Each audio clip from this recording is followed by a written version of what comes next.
Let's start by, why don't you introduce yourself? My name is Tom Cole, and I'm the president of the NXL.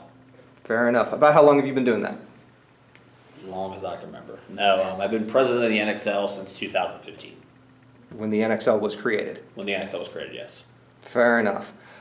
Is it the NXL's job to grow paintball? It's been a hot topic here lately. I wouldn't necessarily say it's our job, but I would say we bear some responsibility for trying to grow paintball. I mean, the whole reason to start the NXL was to try and grow tournament paintball. The problem is that I think the industry and sometimes the consumers, it's a misguided message as far as what our primary goal is and are we the right tool, right? So when I wanted to shovel my driveway this morning or my sidewalk, I didn't run a bulldozer.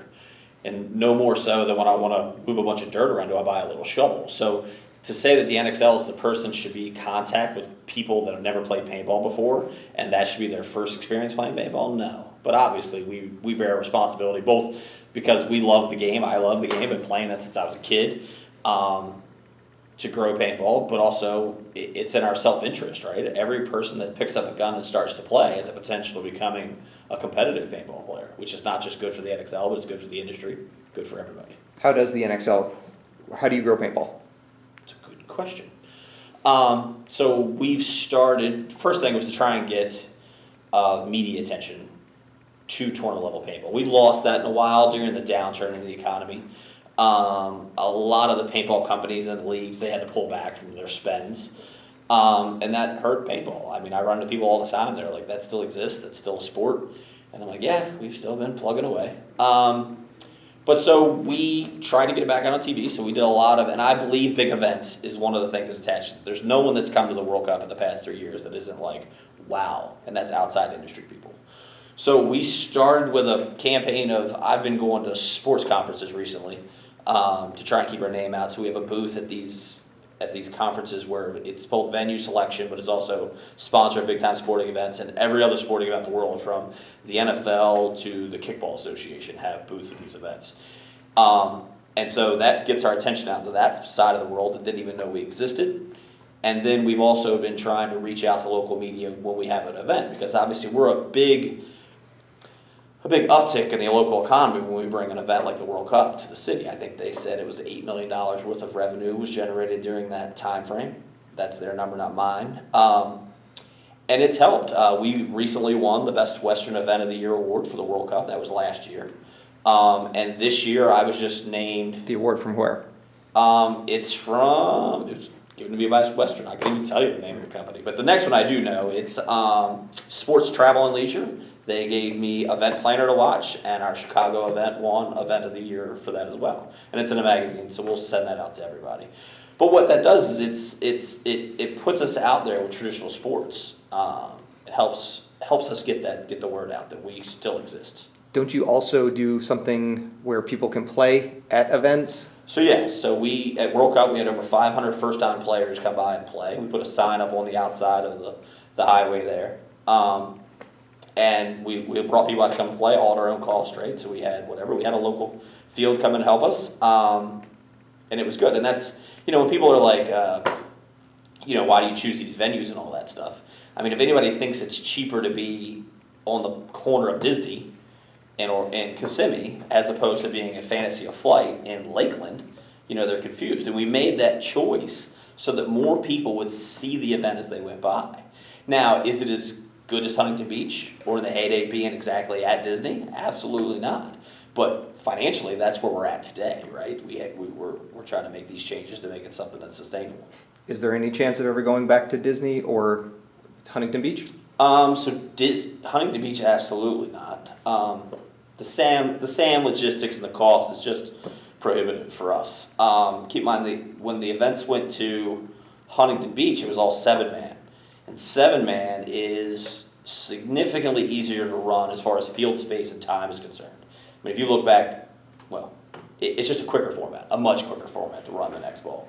And Disney, we talk to Disney every year. So the space that PSP used is no longer available. They've now made that into a parking lot.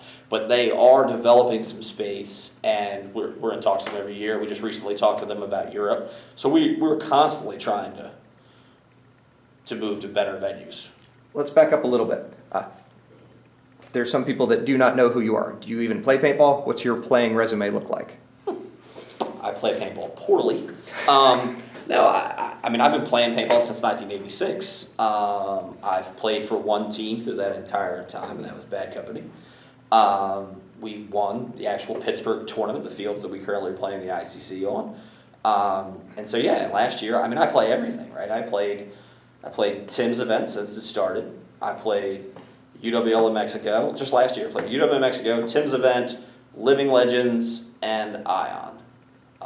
So obviously I don't get to play as much as I want, and the more leagues that we end up running, the less I get to play. But yeah, I like paintball, and I always have. You undersold yourself a little bit. You said that Bad Company won back in 95 on the fields that were used for the ICC. But the reality of that is that was the first pro team to win an NPPL event that wasn't one of the big three.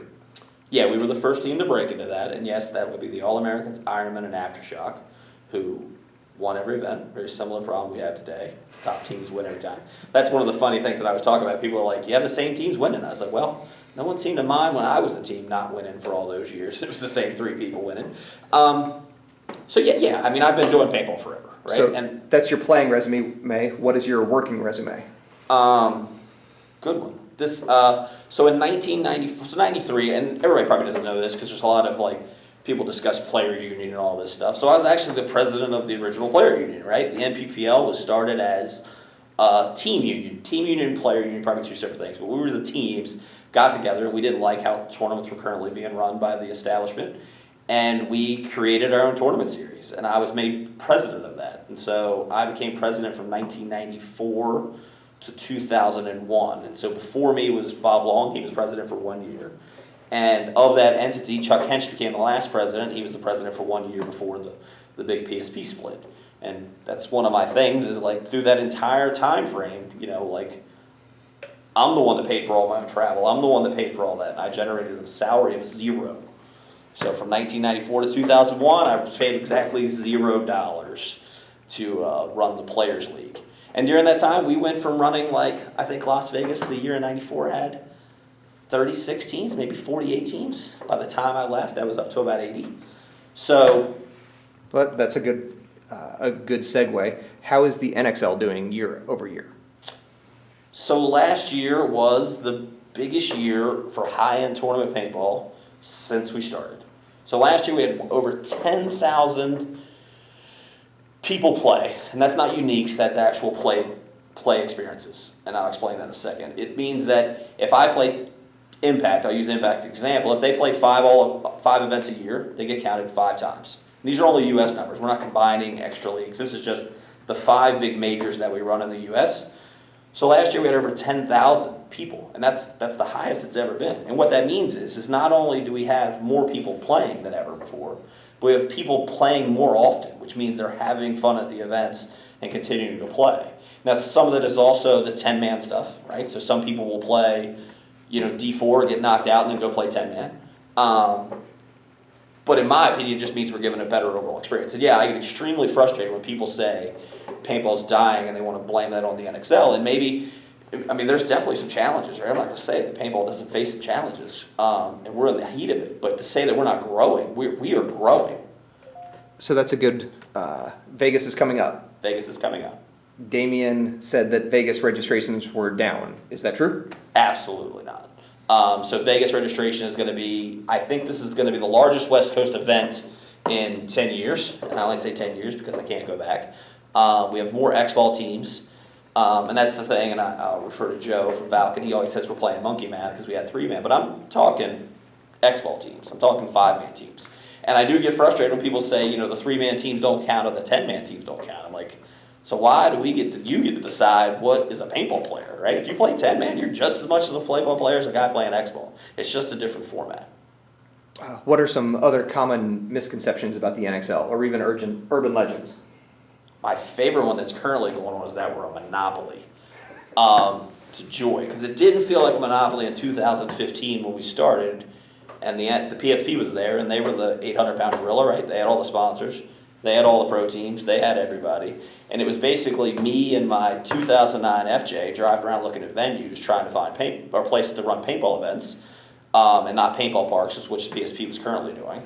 And it was just me and Camille, and we were up against this 800-pound gorilla. Now, luckily, we have people, Dave Baines, Randy Smith, Bart Yakovic, who were, believed in the vision and kind of were like, let's make paintball better, and they put up a bunch of money. I mean, let's be honest. So who here is, or who has never thought that it would be cool to win the lottery and what we would do with tournament paintball if we won the lottery?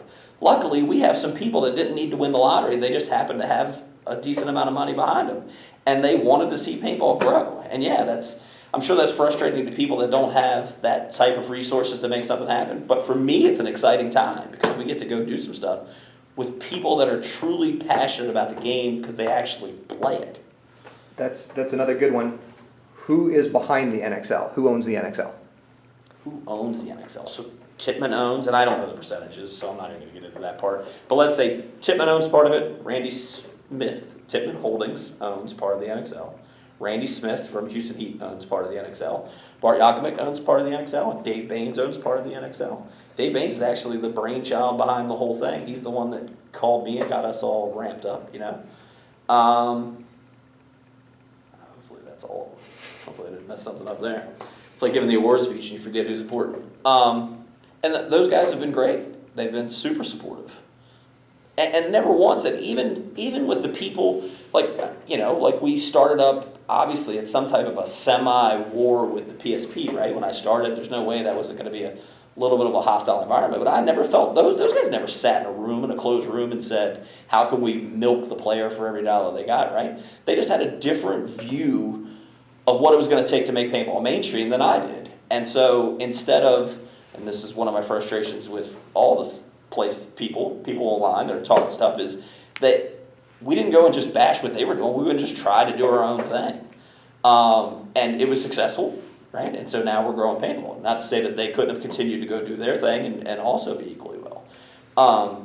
We seem to have a trend right now, instead of anybody doing anything, so they'd rather call us a monopoly and say that we're unstoppable instead of going out and putting their own sweat equity into doing something and trying to make something happen. I mean, the NPL is a perfect example. So he started another league, a pro league. And I've gone on and said that this is the price of growing, is that we're going to have more pro leagues and more leagues in existence overall. I think it's important for paintball to have competition and have other leagues. So you mentioned Tippmann as one of the owners. How much does GI Sportz / Tippmann, how much do they dictate the direction of the NXL? So I'm the guy that runs the day-to-day operations, and I get mad because when people are like mad at me, sometimes they'll say, well, we know it's not you, it's the board or whatever. No, if we screw something up, it's mostly been me that screwed that up. I mean, it's like anything, they own it, right? So if I'm going to change some core values of what we're doing, then they're going to have their input. But I mean, to say that GI runs it would be a huge fallacy, right? Do you think they were excited about ProShar being a paint sponsor? I mean, it's and sometimes they also take one for the team. And I'm going to throw something back to Dave Youngblood. I mean, I personally know that when Dave Youngblood ran the PSP, he took the worst spot at the venue every year because he knew that it was better for the other people, his competitors in paintball, to have the good spot because he wanted paintball to grow. And it's no different with my group, right? Of course, they have a self-serving interest of trying to be the only paint guy. But yet they've allowed us year after year. We have more paint guys than ever before. Well, I say more than before, more than PSP or the years before that where it was just one guy. So with all this growth, why don't you just go out and get outside sponsors? The holy grail. We are. It's not an easy process. We are not by any means a traditional sport, which is why we try to do the end around with getting in with some of the traditional sports and trying to follow their lead on some stuff. We actually, and I'll show you evidence of this, so at the end of last year, we've invested some money in actually getting an online track record of how well paintball does and how well the NXL does and how well all the pro teams do, so that we can bundle something together to take it to outside sponsors. But it is a touchy subject, and it's not just found money, right? We have to find a way to make it valuable for them. It doesn't help. We announced that, and this is one of my funny things, we announced that I think we announced Nike picked up a team, right? Because Nike was involved there for a little while. So we did a post on our site about Nike picking up a team.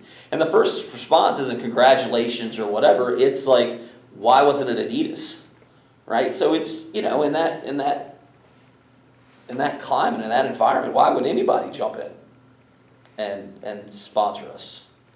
So going along with that, why don't you hire outside experts for marketing, promotions? Outside experts. Well, you are going to hit me with some hard questions. We have looked at that. It's outside of our price range. We talked to one firm about doing it. It was $150,000 to try and get outside sponsorship without any type of guarantee of what we would have. I'm sure there's going to be some comebacks there about what money we've spent. But that's a lot of money for some guy to say that he can't guarantee what we're going to do. So we had an opportunity to invest in a TV show that was going to be on the Discovery Channel. It's one of the online pet peeves right now, right? Everybody's like, why would you spend that kind of money on a bike? So we didn't spend the money on a bike. Why don't you back up and explain, set it up a little bit? So we had an offer. Discovery Channel came to us via GI. I don't know how it came through GI, but GI is the one that notified me that the Discovery Channel was looking for a TV show for someone to invest in having a bike made, and that was going to get coverage on the Discovery Channel. And so when we looked at it, it was I think it's $125,000, not even $150,000. And they brought it to my attention, and I was like, the NXL can't afford to do that, right? We can't. It would be great to have that kind of exposure for paintball and the NXL and tournament level paintball, but there's no way we could afford that. And Randy Smith, he's probably mad that I'm even going to say that he did this, but he stepped up and put his own personal money in to get us on TV. What's the name of the show, and when is it on TV? American Chopper, and it's on. Give me 1 second. This will be your one edit. March 5th at 10 p.m. All right. So that actually was my next question of why haven't you tried to get paintball on TV, but why? What about more traditional gameplay on television? What do you mean traditional gameplay? Well, the bike is obviously, it's going to be showcasing a bike that has some connection to paintball. Why not try and get people actually playing paintball on TV?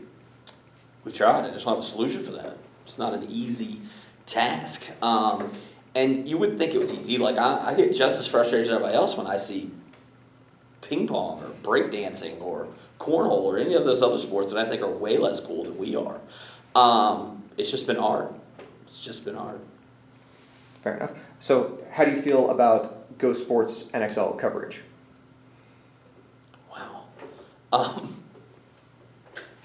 I actually think so. In part of doing what we were doing when I was trying to look at what other sports were offering, Go Sports is head and shoulders above of almost any other sport except for the traditional Big Four, right? Like, so football, obviously we're not on the same level as football, but you start looking at squash or cornhole or any of those sports, our coverage is pretty good. I'm not going to lie, I wish it was free, right? I'm just like everybody else. I wish it was free, but there's a cost to doing that type of production. So we'll see. I'm hoping as technology gets better, it gets cheaper and gets easier for people to do. And I do think with there's been a change in the TV platforms. I think everybody's cutting the cords, right? So people like Amazon and YouTube Red, I believe it's called YouTube Red, or YouTube TV now, they're going after the extreme sports market. So we have talked to some of those people about trying to do stuff with paintball. It's just, nothing happens overnight. It all takes time. Keep in mind, in 2015, we didn't have a venue, right? Like 4 weeks before the World Cup, I didn't have a World Cup site. So to say this has been playing catch-up would be an understatement. But we're working towards it, for sure. All right. So one of the big issues recently have been prizes in the NXL. What would it take for the NXL to dramatically improve prizes for lower divisions, or even the pro division, any division? We would have to change the format. So, and I'm not against big prizes. Everybody's like, why don't you guys give away big prizes? I personally have been a part of almost every ridiculously huge prize has been given out in paintball. So I'm the guy at Spider who gave away the 4 Mercedes, or 4 Mustangs, right? I was also at Spider when we gave away the 4. I'm saying 4 because the last one was the Hummer. So we gave away 5 Mustangs, and we gave away 4 Hummers, both probably won by Dynasty teams, so we won't get into that. And we gave away $70,000 for the 2v2. And everybody's like, why can you do that and not do it for the D4? It's because the cost of running that style of event is just significantly cheaper. What we do right now, actually, and so paintball is expensive.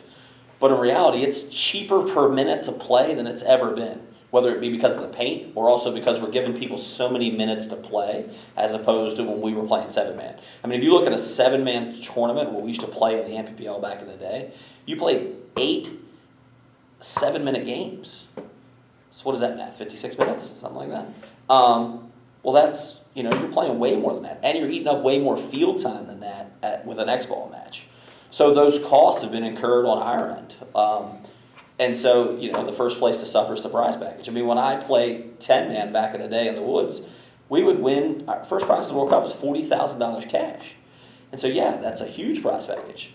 But it costs significantly less to run some string around some palmetto bushes and go make that happen. So in the and prize package really isn't the solution, right? So and we've proven that time and time again by trying to give away a prize package. You know how many teams played for the 5 Mustangs with an entrance fee that I think was $300? 38. 38 teams. When we did the Hummer deal, I think we had 21 teams play. So you're going to win 4 Hummers. It's the highest prize package ever given away in paintball. 21 teams, something like that, maybe 28. And I was calling friends, you know what I mean? I'm sure you got a call. Hey, why are you not playing this thing, right? Like I had to call people, and that tournament was free to enter. We played, in all fairness, we played with the Mustangs. We weren't allowed to play for the Hummers at the time. We were ranked out of it or something. Yeah. But HK wasn't weird. But yeah, so the prize package, we tried the Winter Classic, right? So we tried an open class 5-man tournament with a big prize package. And we just didn't get the teams to play. So right now, our customer base, we'll call it a D4 guy. The D4 teams want to play an X-ball match, a timed match the way we have it, and that's kind of the format they want. If that wasn't the solution, I can give everybody that wants to run a league the secret recipe, apparently. Go run a 5-man tournament, put a big prize package on it. Don't use the PBLI or the APPA. Just make it an open class tournament, put up $25,000 first prize, and go make it happen. It hasn't worked for us. That has not been able to work. So sticking with the divisional guys, what would you like to improve? If prizes aren't really something that you think will improve events or are outside the reach, what would you like to see the NXL improve on for the divisional guys? Scoreboards would be nice. One of my bigger frustrations is scoreboards. We're not, I'm not a technical guy. I'm not the league is not built to design scoreboards, right? So we're at the mercy of the scoreboard manufacturer companies, and our scoreboards have not worked. And I know the frustration, and I'm under they have gotten better with time. And last year I feel like it was relatively smooth, but you're going to get complaints, right? The biggest thing that I would like to improve is the reffing. I think our referees are a well-motivated group of people that want to do what we do. And so I would like to give them more tools and more training on how to do that. That's one of my big goals for this year. Paintball referees are uniquely difficult because, that keeps going off. It requires a lot of them. You want to run a soccer tournament, it requires 3, 4 maybe. We require way more than that, and it's definitely a specific skill set to do, and so we just need to train them up. I think the reffing has its challenges, and everybody's solution is always just fire the weakest link. But we don't have enough people that are wanting to do that job as to just go around. It's like saying, I'm going to start a 5-man team and I got 3 people, and my first job is to fire one of those 3, right? First thing you do is you get to 6, and then you start trying to cut other people. You don't start cutting them before you get to 5. So we've never had enough referees. Well, and it's also it's scalable. It's an issue that as the World Cup gets bigger, then you need more referees for it, and those referees want to play the biggest event in the world. Correct. Because they're often players as well. Right, yes. Yeah, it's a never-ending problem. So, but I mean, you saw the NFL, right? We just saw the championship game with the referees that are making $120,000 a year, and the guy missed the pass interference tackle, right? So it's, and currently, I think the NFL got boycotted in New Orleans that weekend. So it's reffing is never going to be something, but it is something that we can be better at, and we will be better at, and it's something that we can help train those guys, because I don't believe the referees, 99% of them are wanting to do the right thing. They just need to be trained up, and we need to get everybody on the same page and do it. But all that takes time and resources. Where does playing surfaces rank in there with your things that you'd like to improve? About second. If you really want to rank it, reffing first, playing surface seconds. So we've made some mistakes in our playing surfaces. There's no, we're not going to go to a big soccer facility, right? It's just we are too hard on the ground, and those people won't have us back a second time, right? And if not, we have to spend $50,000 to fix it after every time we leave, and that's just not responsible. We're looking at some stuff, and we are trying to get our new partners to do more with the grass while we're not there. But we don't control the property in the off time, so that's one of the drawbacks to the venue thing. But I think we've moved, so every year we've invested money at the World Cup in trying to fix that ground and make it better. So every year it gets a little better. We made a mistake at Texas the first year. I guess when it rained, some rocks came to the surface that we didn't see when we were there. And we've moved locations inside of the Texas Motor Speedway to get a more grassy area. So some of it is, so I'll go look at a venue in June and it'll be perfect. And then you go back in August and it's no longer that way. So we're learning. Do you have a third thing that you think you guys, if outside sponsorship is definitely a goal of ours. Outside coverage, TV coverage, and outside sponsorship. That all bundles into our outside world. I'm foolish enough to take on a new project every year, kind of like whether it be, the 2v2 we did one year, and then the last year was Europe, which has been tons of fun, or this year we're trying the ICPL and the 10-man stuff. So every year we do something inside of paintball, and now we're going to try and do some stuff outside of paintball, do a better job at that. So the ICPL brings up that you've been doing woodsball tournaments for a long time. Yeah, so and this is one of the things that the pundits, right? So when you say, this is how you should do stuff, I'm like, yeah, why don't you try that? Because that's what I do, right? So when I literally played a 10-man event in 2008, right? And I thought, this is fun. We are missing this. This is something that we've lost sight of in paintball. And so I started the UWL in 2009. And do you remember what 10-man event it was in 2008 you played? The SPPL. And then I bought the SPPL and started the UWL. And that was just me, right? That was no big companies behind it. That was just Tom and some string and a dog. That's actually where I found my dog, was the very first UWL. True story. On my way to the event, I got it, found him on the side of the road, picked him up, put him in the car, was going to take him to the pound that week, but you can't take the pound on the weekends. And plus I was building the fields, and when I went down there, and then by Monday, had to keep the dog. So, regardless, he's been running shit ever since. So I started the UWL in 2009. We did 9 events that first year, and it was basically just me and my FJ Cruiser driving around. Still have the dog and the FJ Cruiser? Still have the dog and the FJ Cruiser. What color would you say that FJ Cruiser is? Brick. Dark pink? Dark pink. Dark pink. All right.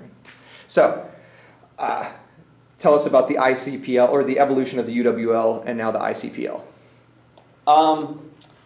So when I started the UWL, I was probably trying to do too much different things. So I tried to think back of everything that was wrong with 10-man when we played back in the woods.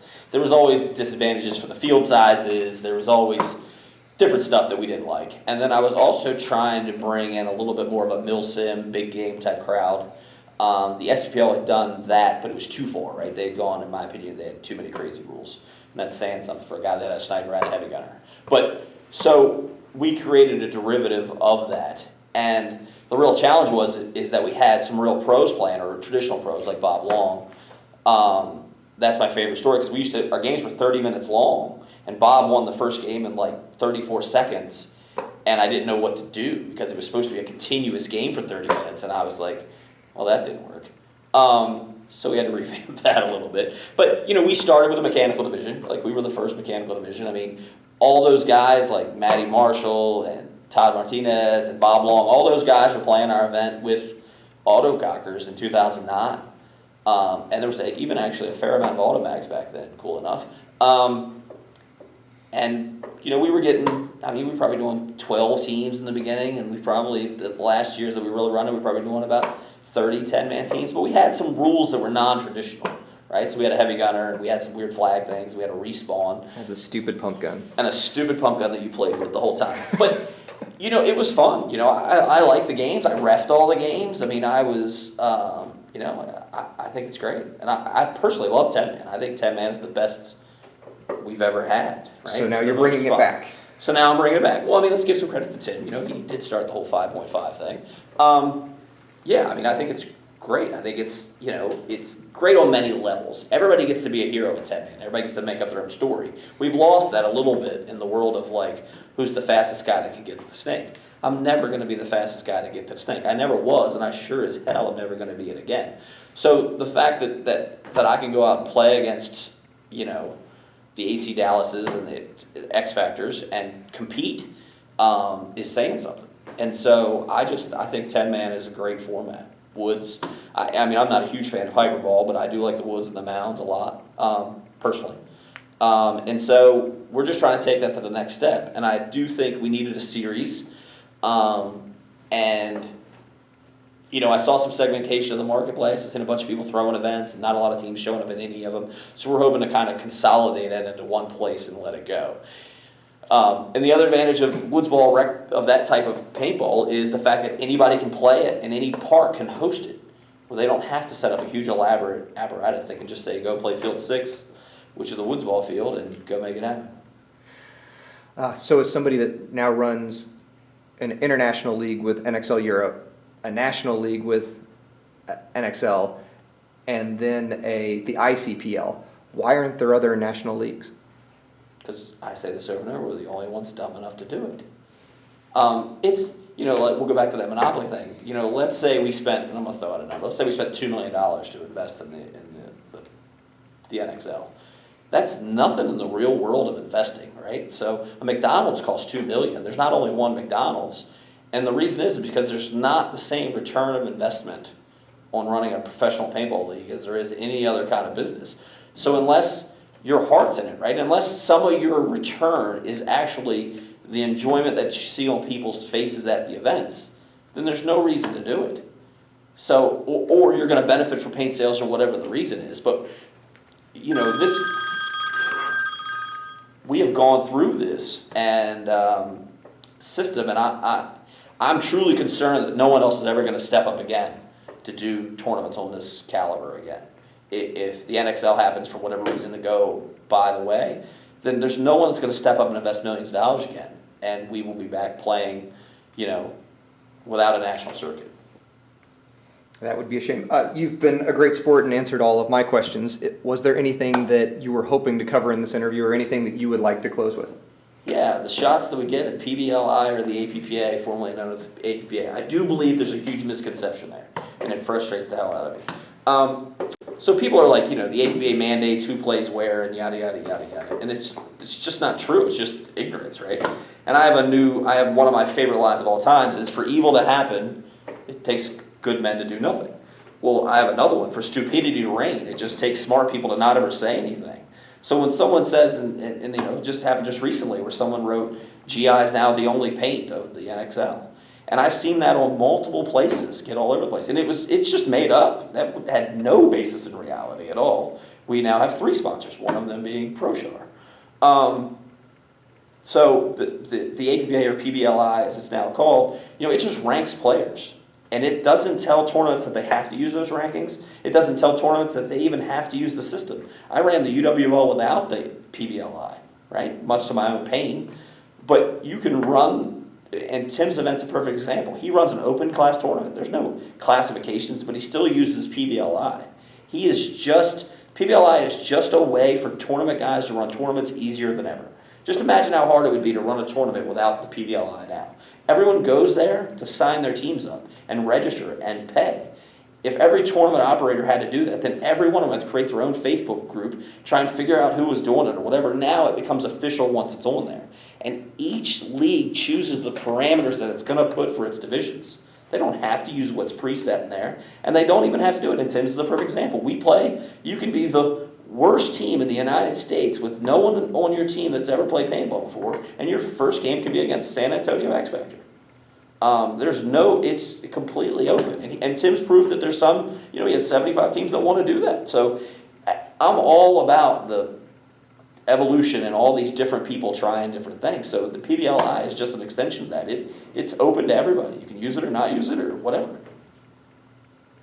Fair enough. Chris doesn't have the best online persona, so I think it's easy to take shots at him. So you're saying we should get an interview with Chris? No, I'd love to see an interview with Chris. I think that would be pretty good. Well, fair enough. Thank you very much for your time. I greatly appreciate it. No problem. Thanks.